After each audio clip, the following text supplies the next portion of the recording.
मदहु व नुसल्ली व नुसल्लिमु अला रसूलिहिल करीम अम्मा बाद फ़ाऊज़ु बिल्लाहि मिनश शैतानिर रजीम बिस्मिल्लाहिर रहमानिर रहीम लइन शकरतुम लअज़ीदन्नकुम व लइन कफरतुम इन्ना अज़ाबी लशदीद आमन्तु बिल्लाहि सदक़ल्लाहुल अज़ीम व सदक़ रसूलुहुन नबियुल अमीनुल करीम व नहनु अला ज़ालिका लमिनश शाहिदीन व शाकिरीन वल्हम्दुलिल्लाहि रब्बिल आलमीन।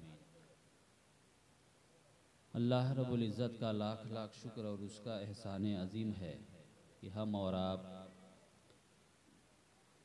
महफ़िल रसूल में शिरकत की सआदतें हासिल कर रहे हैं। महफ़िल जिसने सजाई है, सजाने की वजह से उसको भी सवाब मिलेगा, और जो लोग शिरकत कर रहे हैं शिरकत की वजह से उनको भी सवाब मिल जाएगा। और बाकी जो लोग घर पे बैठे हैं मालूम नहीं वो सवाब के हकदार होंगे कि नहीं होंगे, है कि नहीं। माइक से तकरीर सुन सकते हैं, नात सुन सकते हैं, लेकिन महफ़िल रसूल में बैठने का जो सवाब है शायद उस सवाब से आप अपने आप को मुशर्रफ न कर सकें। ये तो अपने अपने मुक़द्दर और नसीबे की बात है। और एक बात ये भी है कि महफ़िल रसूल में हर आदमी की शिरकत नहीं हो पाती। जिनको अल्लाह तौफ़ीक़ देता है, मुस्तफ़ा जाने रहमत की इजाज़त होती है, वही लोग बैठते हैं। अब जो लोग बैठे हैं वो इत्मीनान व सुकून के साथ बैठे, इसलिए कि हमारे और आपके बाप की महफ़िल नहीं है, ये मुस्तफ़ा जाने रहमत की महफ़िल है। अदब व एहतराम ज़रूरी है। ये और बात है कि हमारे और आपके नज़र में थोड़ा वैल्यूएशन इसका कम हो गया है, लेकिन सच्चाई यह है कि नबी की महफ़िल है तो अदब व एहतराम ज़रूरी है। चाहे जितनी देर बैठें, उकताहट हो तो कुछ देर बाहर निकल जाइए, घूम फिर के फिर आ जाइए, लेकिन बैठें तो इत्मीनान व सुकून तरोताज़ा बैठें। इसलिए कि जिस तरह हमारे ज़िंदगी के हर अमल का रिकॉर्ड मौजूद है, उसी तरह ये भी तो रिकॉर्ड हो रहा है कि हमारे महफ़िल में देखो ये कैसे बैठा हुआ है, फरिश्ते देख रहे हैं। मिंबर नूर पे हमारे बावक़ार उलमाए किराम की तशरीफ़ आवरी है, और हमारे और आपके बीच एक अज़ीम ख़तीब हज़रत अल्लामा व मौलाना अली हसन साहब क़िबला भी तशरीफ़ रखते हैं। इंशाअल्लाह उनका ख़िताब होगा। आने के नाते हम भी कुछ देर आपसे महवे गुफ्तगू हो रहे हैं। मौलाना अफजल हुसैन साहब क़िबला भी तशरीफ़ फरमा है।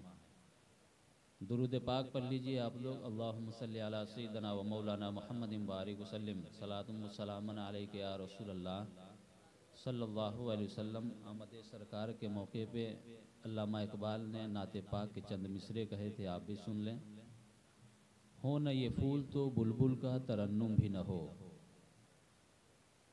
चमने दहर में कलियों का तबस्सुम भी न हो न ये साक़ी तो मैं भी न हो, खुम भी न हो, बज़्म तौहीद भी दुनिया में न हो, तुम भी न हो।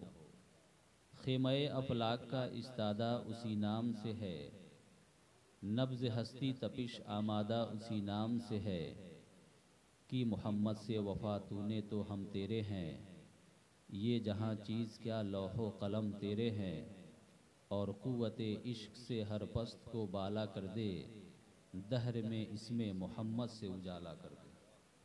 खुतबे मसनूना के बाद हुसूल बरकत के लिए कुरान मुक़द्दस की एक आयत करीमा मैंने पेश की है। अल्लाह रब्बुल इज़्ज़त का शुक्र है कि आज ज़माना चाहे जितना तरक्की कर गया हो, माल व दौलत के एतबार से, शोहरत और हैसियत के एतबार से, लेकिन आज भी इंसानियत का रास्ता दिखाने के लिए और बताने के लिए अल्लाह के नेक बंदों की शक्ल में उलमाए किराम हमारे बीच मौजूद हैं।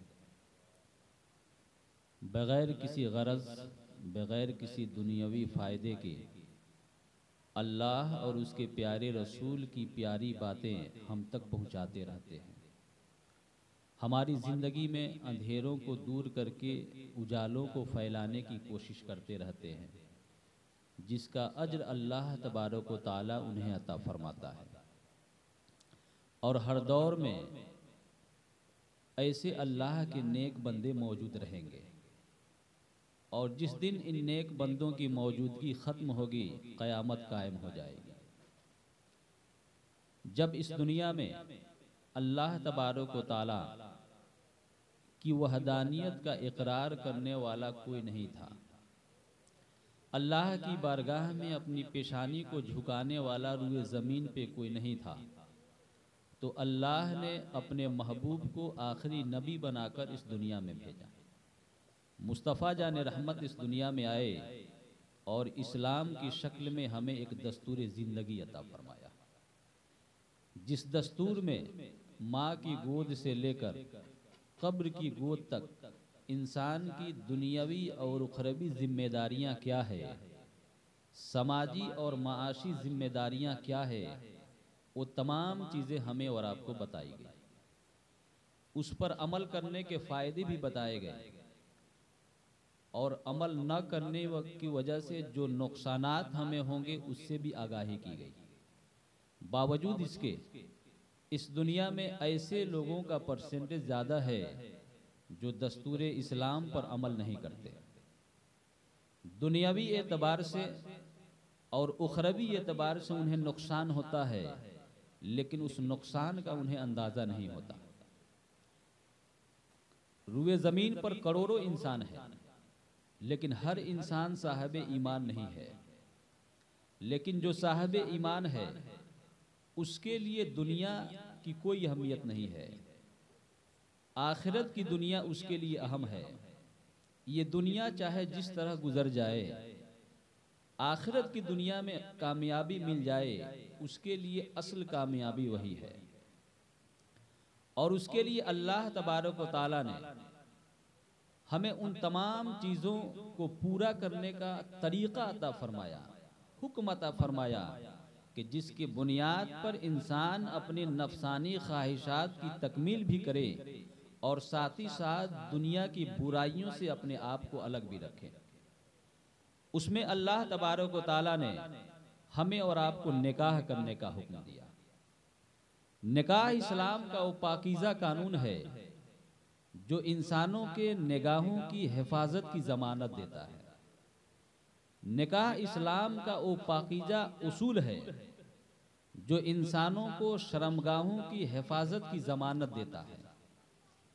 निकाह इस्लाम का वो दस्तूर है जो समाज से बुराइयों को ख़त्म करने का चैलेंज पेश करता है। लेकिन उस निकाह के इनेकाद से पहले पैगंबर इस्लाम सल्लल्लाहु ताला अलैहि वसल्लम ने जो तरीक़ा हमें बताया, उस तरीक़े को हमें फॉलो करना होगा। उस तरीक़े को अपनाकर निकाह जब हम मुनाकिद करेंगे तो फिर उस निकाह की जो बरकतें हमें मिलेंगी, उस निकाह के बाद हमारे घरों में, हमारे ख़ानदान में जो बरकतें नादिल होंगी, उन बरकतों की बदौलत दुनियावी परेशानी आसानियों में तब्दील होती हुई नज़र आएगी। हम निकाह कर लेते हैं, लेकिन अल्लाह तबारक व तआला और अल्लाह के प्यारे रसूल सल्लल्लाहु ताला अलैहि वसल्लम ने हमें क्या फरमाया? नबी ने फरमाया कि वो निकाह बरकत के एतबार से सबसे ज़्यादा मुअस्सिर है जिस निकाह को कायम करने में सबसे कम खर्च हो। अल्लाह के नबी सल्लल्लाहु अलैहि वसल्लम का निकाह हुआ 25 साल की उम्र में 40 साल बेवा औरत से। कुछ लोग थे, खुतबा पढ़ा गया और इजाबो कबूल हुआ, अमले निकाह के ज़रिए बीवी का और शौहर का रिश्ता वजूद में आ गया। अल्लाह के नबी सल्लल्लाहु अलैहि वसल्लम ने फरमाया कि निकाह को इतना आसान कर दो कि ज़िना मुश्किल हो जाए। ये पैगंबर इस्लाम सल्लल्लाहु अलैहि वसल्लम का फरमाने आलीशान है। लेकिन आज के समाज में उन लोगों से शिकायत क्या करना जो अल्लाह की वहदानियत और उसके रसूल की रिसालत का इकरार ही नहीं करते हैं। गिला तो उन लोगों से है जो अल्लाह को एक भी मानते हैं और अल्लाह के रसूल को अपना नबी भी मानते हैं और नबी के फरमान से कोसों दूर अपने मिजाज के मुताबिक दुनिया के हर काम को करने की कोशिश करते हैं। नबी ने फरमाया कि बरकत के एतबार से वो निकाह सबसे ज़्यादा मुअस्सिर है जिसको कायम करने में कम खर्च हो। लेकिन आज अगर अल्लाह रब्बुल इज़्ज़त ने हमें मालो दौलत दी है, अब वो मालो दौलत आपने चाहे जहां से हासिल किया, जिस तरीके से भी हासिल किया, आज इंसान उस मालो दौलत की नुमाइश शादी और ब्याह में करता है, अपनी हैसियत को जाहिर करता है। अपने बच्चे की शादी हो या बच्ची की शादी हो, मालो दौलत को इस तरह बेजा खर्च करता है, उसे ऐसा लगता है कि खर्च करके हम अपने मालो दौलत का ढोंस लोगों पर जमा रहे हैं। जबकि अल्लाह ने कुरान पाक में इरशाद फरमाया, इन्नल मुबद्दिरीना इख्वान शयातीन, कि बेशक फजूल खर्ची करने वाले शैतान के भाई। अल्लाह ने कुरान में फरमाया कि फजूल खर्ची करने वालों को अल्लाह पसंद नहीं फरमाता। नबी ने हदीस पाक में फरमाया, ला खैर फिल इसराफ, कि फजूल खर्ची करने में कोई भलाई नहीं है। यानी जो मालो दौलत को फजूल रास्तों में खर्च करता है, अल्लाह उसमें बरकत अता नहीं फरमाता। और ला इसराफ फिल खैर, और जो अल्लाह के रास्ते में खर्च करता है, नेक काम में खर्च करता है, फिर वो फजूल खर्ची में शुमार नहीं किया जाता। तो फजूल खर्ची की बुनियाद पर, बेजा खर्च की बुनियाद पर आज हमारे समाज में निकाह और शादी इतना मुश्किल हो गया है कि ये हकीकत से आप इनकार नहीं कर सकते कि ज़िना आज इतना आसान हो गया है। अल्लाह के प्यारे हबीब सल्लल्लाहु ताला अलैहि वसल्लम की जीवनी आप पढ़ेंगे, आप तो पढ़ते नहीं, सिर्फ सुनते हैं महफिलों में। मुस्तफ़ा जाने रहमत की ज़िंदगी आप पढ़ेंगे तो अल्लाह के नबी ने 40 साल की ज़िंदगी गुजारी मक्का की सरजमीन पर। अभी आपने अपने नबी होने का ऐलान नहीं किया। जब आपने 40 साल की उम्र में पैगंबर होने का ऐलान किया तो 13 साल की ज़िंदगी गुजारी फिर मक्के की सरजमीन पर, और फिर आप मदीना शरीफ हिजरत करके गए और 10 साल वहाँ ज़िंदगी गुजारे। 63 साल इस दुनिया में जिंदा रहे। अल्लाह के नबी की वो ज़िंदगी जो ऐलान नबूवत के बाद 40 साल के बाद 13 साल जो मक्की ज़िंदगी है, अगर आपको मौका मिले तो कभी पढ़ें। अगर आपके अंदर ईमान की रोशनी होगी तो जिस्म के रोंगटे खड़े हो जाएंगे और आंखों से आंसू के कतरे जारी हो जाएंगे कि मुस्तफ़ा जाने रहमत ने इस्लाम की तबलीग और ईमान जैसी दौलत हम तक पहुंचाने के लिए कितनी मुसीबतों को बर्दाश्त किया है, कितने मसाइब वालाम को झेला है। एक सहाबी रसूल हज़रत जाबिर रज़ियल्लाहु ताला, घर में कुछ खाने पीने के लिए नहीं है। गज़वे खंदक के मौके पे उनकी नज़र पड़ी नबी करीम सल्लल्लाहु अलैहि वसल्लम के शिकमे मुबारक पर, पेट पर। अल्लाह के नबी 2 पत्थर पेट पे बांधे हुए थे। मुस्तफ़ा जाने रहमत सल्लल्लाहु अलैहि वसल्लम की इस हालत के बारे में वो सहाबी रसूल दरियाफ्त किए तो मालूम हुआ कि नबी कई रोज से भूखे हैं। भूख की शिद्दत को दबाने के लिए आप अपने पेट पर पत्थर बांधे हुए, आप और हम उनके मानने वाले हैं। आप बताएं कि हमारी जिंदगी में कभी ऐसा मौका आया? कभी ऐसा मौका आने का चांस भी है? अल्लाह ने हमें इस दुनिया में इतनी जिंदगी अता फरमाई है कि कम से कम 2 वक्त का खाना इज्जत व आबरू के साथ हमें मिल जाता है। रसूलुल्लाह सल्लल्लाहु अलैहि वसल्लम जब इस्लाम की तबलीग फरमाते थे, अल्लाह के पैगाम, अल्लाह की दावत को लोगों तक पहुंचाने जाते थे, तो ऐसा होता था कि लोग आपको गालियां देने लगते थे, आपको बुरा भला कहने लगते थे। लेकिन नबी करीम सल्लल्लाहु अलैहि वसल्लम ने कभी भी उनको बददुआएं नहीं दी, जवाब में उनको बुरा भला नहीं कहा। जबकि आप उस मनसब पर फाइज हैं कि जमीन से आप इशारा करते हैं तो आसमान में चमकने वाला चांद आपके इशारे से 2 हिस्सों में बट जा रहा है। ऐसी हुकूमत किसी ने की है दुनिया में? ऐसी बादशाही किसी को मिली है? डूबे हुए सूरज को हुक्म दे रहे हैं वापस आओ, तो डूबा हुआ सूरज वापस आ जा रहा है। पावर इस कदर है कि प्यासे जब नबी की बारगाह में पहुंच रहे हैं तो उंगलियों के पोरों से पानी का चश्मा जारी करके उनकी प्यास बुझा रहे हैं। पावर इस कदर है, लेकिन इस्लाम की दावत पहुंचाने के लिए लोगों तक जा रहे हैं और लोग बदले में गालियां दे रहे हैं। मुस्तफ़ा जाने रहमत उनके लिए बददुआएं नहीं फरमा रहे हैं, बल्कि उनकी हिदायत के लिए दुआएं कर रहे हैं। लेकिन आज हमारी जिंदगी में क्या है कि बर्दाश्त करने की कुव्वत ही न रही, बर्दाश्त करने की क्षमता खत्म हो गई। अल्लाह के नबी मौलाना अली हसन साहब क़िबला, इनका बहुत जल्द खिताब होगा। अल्लाह के नबी सल्लल्लाहु अलैहि वसल्लम ने सहाबा से कहा, सहाबा मेरे बताओ पहलवान कौन है? तो सहाबा इकराम ने अर्ज़ किया, या रसूल अल्लाह, जिसके बदन के अंदर ताकत और कुव्वत हो, जिसको कोई पछाड़ ना सके। तो आका इरशाद फरमाते हैं कि नहीं। तो सहाबा बिल्कुल मुतवज्जे हो गए, तो फिर पहलवान कहते किसको हैं? तो नबी करीम सल्लल्लाहु अलैहि वसल्लम ने फरमाया कि जिस इंसान के अंदर सब्र करने की ताकत सबसे ज्यादा हो वही पहलवान है। आज सब्र करने की कुव्वत हमारे अंदर से गायब हो गई, ये जानते हुए भी कि अल्लाह ने इरशाद फरमाया है, इन्नल्लाह मअस-साबिरीन, बेशक अल्लाह सब्र करने वालों के साथ है। जो बंदा सब्र करता है, वक्ती तौर पे उसे नुकसान लगता है, लेकिन अल्लाह उसे इतना अजर अता फरमाता है कि उसे दुनियावी शोहरत भी देता है और उसका बदल भी उसको अता फरमाता है।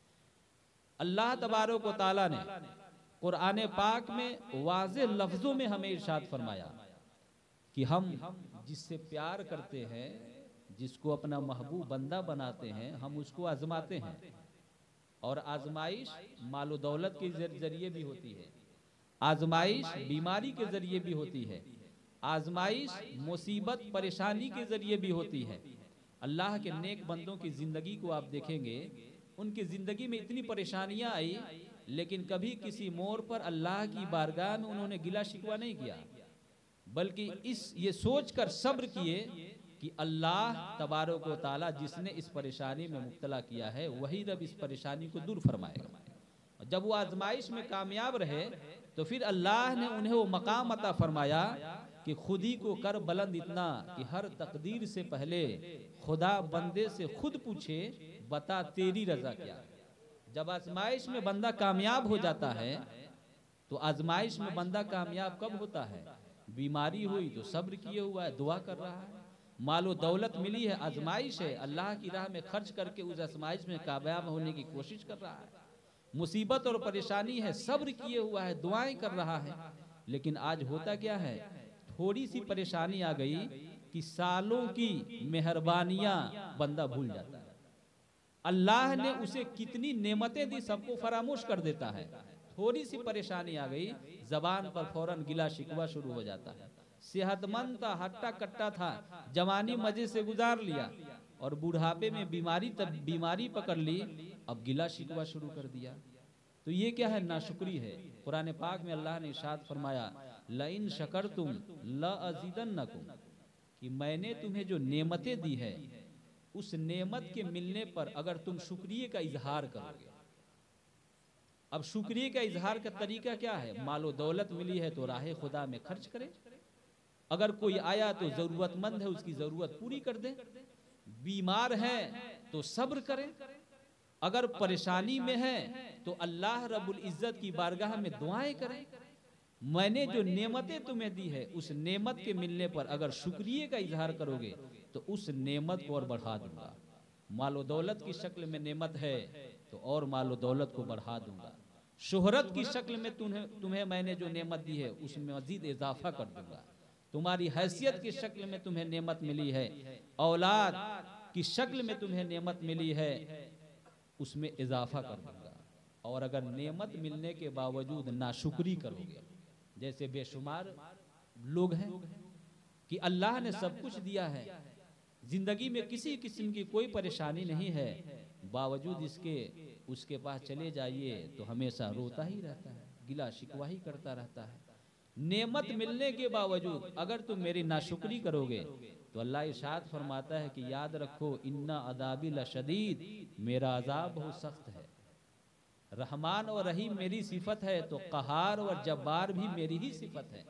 मैं बंदों के ऊपर रहम करता हूँ, अपनी रहमत से नवाजता हूँ, और जो बंदा मेरे हुक्म की नाफरमानी करता है उसे अपने अजाब में मुब्तला करके निस्तो नाबूद भी कर देता, जैसा कि बाकी अंबिया किराम की उम्मतियों के साथ हुआ। अपने पैगंबर की बातों को मानने से उन्होंने इनकार कर दिया, अल्लाह ने अपने अजाब में मुब्तला करके उनकी नस्लों को तबाह बर्बाद कर दिया। आज उनकी नस्लों में इस दुनिया में कोई नहीं है। ये मोहम्मद अरबी सल्लल्लाहु अलैहि वसल्लम का सदका है कि बीमारियां, बुराइयां, खराबियां हमारे समाज का हिस्सा है, बावजूद इसके अजाब इलाही हम पर मुसल्लत नहीं हो रहा। पैगंबर इस्लाम सल्लल्लाहु अलैहि वसल्लम का देन है, करम है, उनकी रहमत है, इसलिए कि रहमतुल लिल आलमीन बनकर हमारे बीच वो तशरीफ लाए। गम सभी राहतो तस्कीन में ढल जाते हैं, गम सभी राहतो तस्कीन में ढल जाते हैं, जब करम होता है हालात बदल जाते हैं। जब करम होता है हालात बदल जाते हैं, कभी देखें तो सही उनकी दुहाई देकर। आज उनको कौन याद करता है? मुखिया दुखिया सब याद रहता है, लेकिन अल्लाह को भूले हुआ। देखें तो सही कभी उनकी दुहाई देकर, इसमें अहमद से तो पत्थर भी पिघल जाते हैं।